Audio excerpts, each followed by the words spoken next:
नमस्कार किसान साथियों, आप देख रहे हैं फसल क्रांति। जैसा कि मैंने पहले भी बताया था, पिछले इंटरव्यू में आप देख चुके हैं और इस सीरीज में हम एक और इंटरव्यू आपके लिए लेकर आए हैं, खासकर कि किस तरीके से मधुमक्खी पालन और कृषि क्षेत्र में जो अन्य प्रशिक्षण होते हैं वो बड़ौत के अंदर कैसे युवाओं को और खासकर जो किसान परिवार से ताल्लुक़ रखते हैं उनके लिए प्रशिक्षण लेकर यहाँ पे प्रशिक्षण दिया जाता है।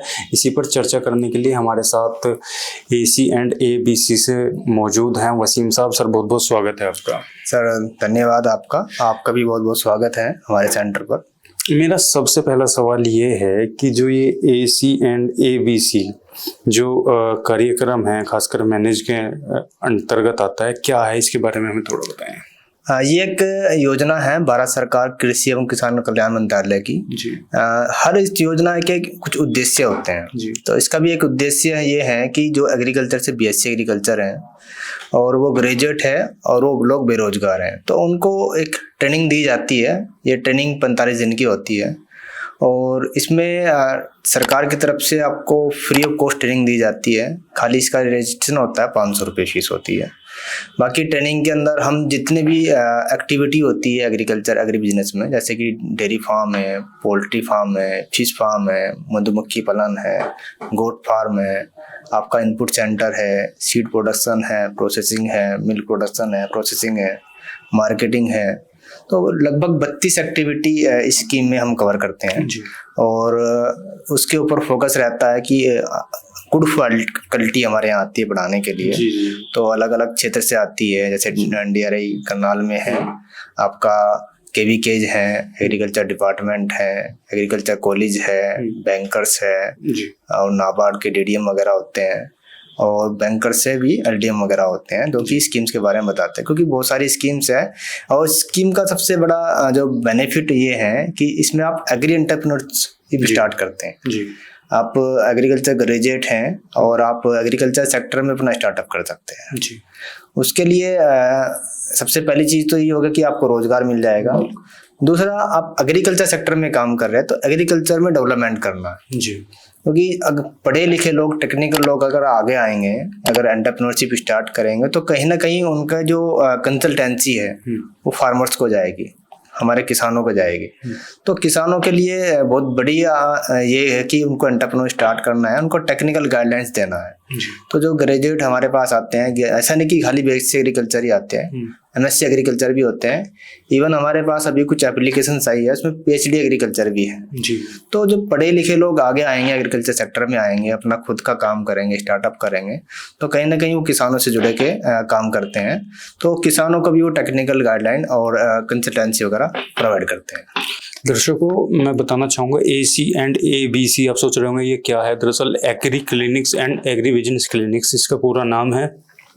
सर ने जिस तरीके से बताया कि इसमें जो युवा हैं पढ़े लिखे एग्रीकल्चर बैकग्राउंड से, चाहे वो MSc एग्रीकल्चर हो, BSc एग्रीकल्चर हो या फिर PhD हो, उनको प्रशिक्षण दिया जाता है खासकर उद्यमिता का, यानी अपना बिजनेस, अपना व्यवसाय करने का। तो एक जो हमारे किसान परिवार से ताल्लुक़ रखते हैं युवा और एग्रीकल्चर में कुछ भी कोर्स उन्होंने किया, ग्रेजुएशन, पोस्ट ग्रेजुएशन, वो एक तरीके से अपनी आजीविका के लिए अपना व्यवसाय शुरू कर सकते हैं। क्या प्रक्रिया है सर उसमें, और अभी हमें बताएंगे आगे के लिए, तो वो हम सर से जानते हैं। सर क्या प्रक्रिया है इस प्रशिक्षण की? प्रशिक्षण के लिए सबसे पहला कि आपका जब एग्रीकल्चर बैकग्राउंड से आपका BSc एग्रीकल्चर है जी। तो आपका रजिस्ट्रेशन होता है जी। और रजिस्ट्रेशन के लिए आप ऑनलाइन और ऑफलाइन दोनों मोड में स्टार्ट कर सकते हैं। www.agriclinics.net पे जाकर भी आप अप्लाई करन अपना डाल सकते हैं, या फिर हमारा सेंटर है वहाँ पे आकर भी ऑफलाइन फॉर्म भर के आप अपना रजिस्ट्रेशन करा सकते हैं। तो खासकर जो क्षेत्रीय लोग हैं, जैसे कि ये जो सेंटर है ये बड़ौत में है, वेस्टर्न यूपी में, और एग्रीकल्चर का हब है वेस्टर्न यूपी, तो यहाँ के जो क्षेत्रीय युवा हैं वो किस तरीके से आपसे जुड़ सकते हैं?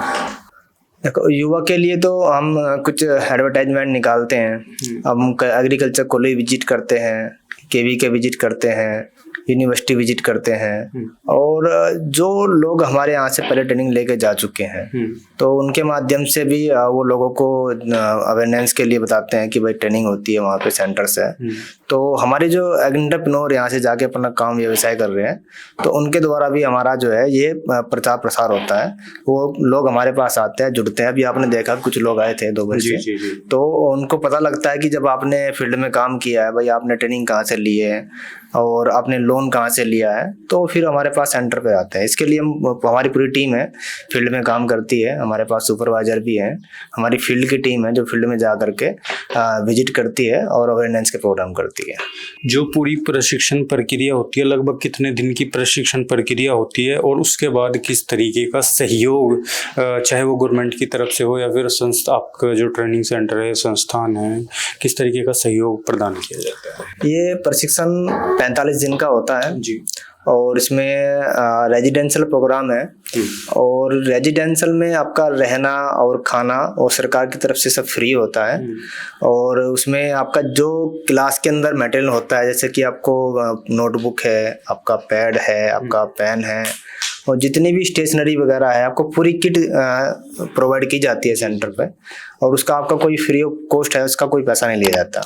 अब प्रशिक्षण के दौरान खाली ये नहीं कि खाली क्लासेज लगती है, इसमें एक बहुत अलग तरह का इसके अंदर हमें एक शेड्यूल मिलता है, ट्रेनिंग शेड्यूल। उसमें हम एक्सपोजर विजिट कराते हैं। जैसे कि हम ICAR के इंस्टीट्यूट हैं, अभी हमारे यहाँ पढ़ता है, NDRI पढ़ता है, तो वो डेयरी का बहुत बड़ा रिसर्च सेंटर है, तो वहाँ पे भी हम लेके जाते हैं इंस्टीट्यूट को, कैंडिडेट्स को लेकर, वो प्रैक्टिकली देखते हैं।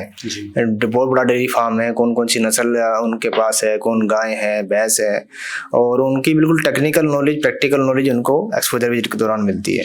इसी तरह फिर हम उनको ICAR के इंस्टीट्यूट है, आपके कृषि विज्ञान केंद्र है, और कुछ प्रोग्रेसिव फार्मर जो बहुत अच्छा क्षेत्र में काम कर रहे हैं, तो अभी यहाँ पे एक फार्म खुला है, पोल्ट्री फार्म है, एक आपका मशरूम फार्मिंग है, तो वहाँ भी हम उनको कैंडिडेट्स को लेके जाते हैं। अभी सोनीपत में एक सेंटर है मशरूम का, बहुत बड़ा सेंटर है, तो वहाँ भी हम उनको विजिट कराते हैं, एक्सपोजर विजिट कराते हैं। वहाँ पे जो मतलब प्रोफेसर हैं, लेक्चरर हैं, टेक्निकल नॉलेज उनको मिलती है। उसके बाद फिर इसमें एक पार्ट रहता है मार्केट सर्वे का। अब जिस फील्ड में जिस कैंडिडेट्स को काम करना है वो उस फील्ड का जा करके सर्वे करके आता है। और उसके बाद एक पार्ट होता है हैंड्स ऑन एक्सपीरियंस का, एक बहुत इंपॉर्टेंट पार्ट है ये, 3-3 दिन के पार्ट रहते हैं। हैंड्स ऑन एक्सपीरियंस मतलब जो काम आपने करना है उसको जो लोग कर रहे हैं उनके पास जा करके उसको करके देखना अपने हाथों से। अभी ने फील्ड में प्रैक्टिकल किया है, प्रैक्टिकल नॉलेज प्रदान किया जाता है। हाँ, तो ये पूरी प्रैक्टिकल नॉलेज दी जाती है। फिर उसके बाद लास्ट जो सेशन रहते हैं, लास्ट का जो वीक रहता है ट्रेनिंग का 45 डेज में, उसमें हम जो डाटा उसने इकट्ठा किया है उसके आधार पर उनकी फिर प्रोजेक्ट रिपोर्ट में उनकी सहायता करते हैं। इंस्टीट्यूट प्रोजेक्ट रिपोर्ट बनाता है और प्रोजेक्ट रिपोर्ट के आधार पे फिर वो बैंक सबमिशन होती है। एक पोर्टल होता है जन समर्थ पोर्टल, उस पर चढ़ती है और बाई पोस्ट भी वो बैंक में जाती है, जिसमें कि वो कैंडिडेट 20 लाख तक का फाइनेंस ले सकता है और 20 लाख का प्रोजेक्ट रिपोर्ट है, उस पर सब्सिडी मिलती है कैटेगरी के हिसाब से। अगर जनरल कैटेगरी है और OBC कैटेगरी है उनके लिए 36% सब्सिडी मिलती है। अगर कोई SC कैटेगरी से कैंडिडेट है या कोई महिला है या हिल एरिया है या J&K वाले हैं, उनको भी 44% सब्सिडी मिलती है, जो कि नाबार्ड सब्सिडी प्रोवाइड करता है। इसमें सब चीज प्रोसेस होती है, डॉक्यूमेंट जाते हैं बैंक के द्वारा, और इसमें ये नहीं होता कि भाई सब्सिडी डिले हो गई है या रुक रही है। अगर फंड कभी डिले होता है बात दूसरी है, लेकिन अगर आपके डॉक्यूमेंट सब क्लियर है, सब कुछ सही लगे हुए हैं, तो आपकी सब्सिडी बहुत जल्दी आ जाती है। जी, यानी हम ये कह सकते हैं जो गवर्नमेंट से सपोर्ट मिलता है, खासकर जो आप सब्सिडी की बात कर रहे हैं, अगर 10 लाख का किसी को फंड सैंक्शन होता है तो उसमें लगभग अगर SC से है या फिर OBC से है तो 30 से 40% तक की सब्सिडी उनको प्रदान हो जाती है। 36 से 40%। इसके अलावा और क्या क्या जो खासकर ये प्रशिक्षण होते हैं आपके यहाँ पे, और क्या क्या बेनिफिट युवाओं को मिलते हैं? बेनिफिट सर, टेक्निकल ट्रेनिंग मिल गई उनको, टेक्निकल एक्सपर्ट मिल गए, एक्सपोजर मिल गया, आपको टेक्निकल नॉलेज मिल गई। आपको सेटअप करने के लिए आप सपोज करो कि यहाँ पे जाने के बाद कैंडिडेट अपना सेटअप करना है, उसको खाद बीज की दुकानें खोलनी है, एग्री इनपुट सेंटर। उसके लिए हम उसको गाइड करते हैं कि सबसे पहले आपको इनपुट का लाइसेंस लेना जी। क्योंकि अगर आप कीटनाशक बेच रहे हो, कीटनाशक सप्लाई कर रहे हो किसानों को, तो उसके लिए आपको कीटनाशक का लाइसेंस मिलता है। जी। उसके लिए डिपार्टमेंट से एप्लीकेशन डालना होता है, एक प्रोसेस होता है, आपकी डिग्री डॉक्यूमेंट लगता है, आपका दुकान का नक्शा लगता है, अगर आपकी दुकान रेंट की है तो रेंट एग्रीमेंट लगता है। तो वो पूरा प्रोसेस हम उसको कैंडिडेट्स को पूरी हेल्प करते हैं उसमें, ताकि वो अपना अप्लाई करके अपना कीटनाशक का लाइसेंस ले सके। उसके बाद जब वो अपना स्टार्टअप करता है तो हमारे जो एग्रीप्रेन्योर है, जो इन्होंने पहले से सेटअप किया है, तो उनसे हम उसका टाई अप कराते हैं। फिर उसके बाद वो उसके सपोर्ट करते हैं कि आपको काउंटर पे नॉलेज तो आपको मिल गई है, पहले भी आपका एग्रीकल्चर से आप ग्रेजुएट हैं, ट्रेनिंग मिली है, एक्सपोजर विजिट मिली है, तो उसको समय समय पर कोई सूचना है, कोई जानकारी है, अभाव है, वो भी इसको उसमें भी हेल्प करते हैं। ये कह सकते हैं कि शुरुआत यानी जीरो से लेके और एक पूरा उद्यमी बनाने तक का प्रोसेस पूरे तरीके से आप हेल्प करते हैं तरीके से। बिल्कुल। हाँ, आने वाले टाइम में जो आपके यहाँ पे ट्रेनिंग या प्रशिक्षण होता है, वो उसकी शुरुआत कब होने वाली है, या कब से नया बैच जो बनता है वो कब से कब संपर्क कर सकते हैं आपसे? देखो, इसमें रजिस्ट्रेशन तो हमारे यहाँ ओपन ही रहते हैं जी। हमारे यहाँ बैचेज बनते हैं। एक बैच की जो कैपेसिटी है वो 35 कैंडिडेट की है जी। एक बैच में 35 से ज्यादा कैंडिडेट ट्रेनिंग नहीं ले सकते। तो जब से 35 कंप्लीट होता है तो उसके बाद हम नई लिस्ट बनती है, उसके लिए इंटरव्यू होता है, सिलेक्शन होता है, कमेटी होती है, स्क्रीनिंग होती है, उसके लिए कुछ कमेटी मेंबर्स होते हैं जो कोरम है गाइडलाइन के अकॉर्डिंग, उसके अकॉर्डिंग फिर हम नेक्स्ट इंटरव्यू करते हैं।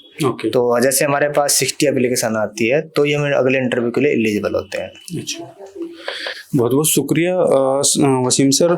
इसके अलावा जो दर्शक, जो हमारे किसान भाई या फिर युवा आपको देख रहे हैं, उनको आप क्या कहना चाहेंगे, क्या सुझाव देना चाहेंगे? मेरा सुझाव तो यही है कि देखो, अभी सरकार सबको नौकरी नहीं दे सकती जी, इसीलिए सरकार कुछ योजनाएं बनाती है, योजनाएं चलाती है ताकि उनका लाभ उनको पहुंच सके जी। तो ये बहुत अच्छी योजना है।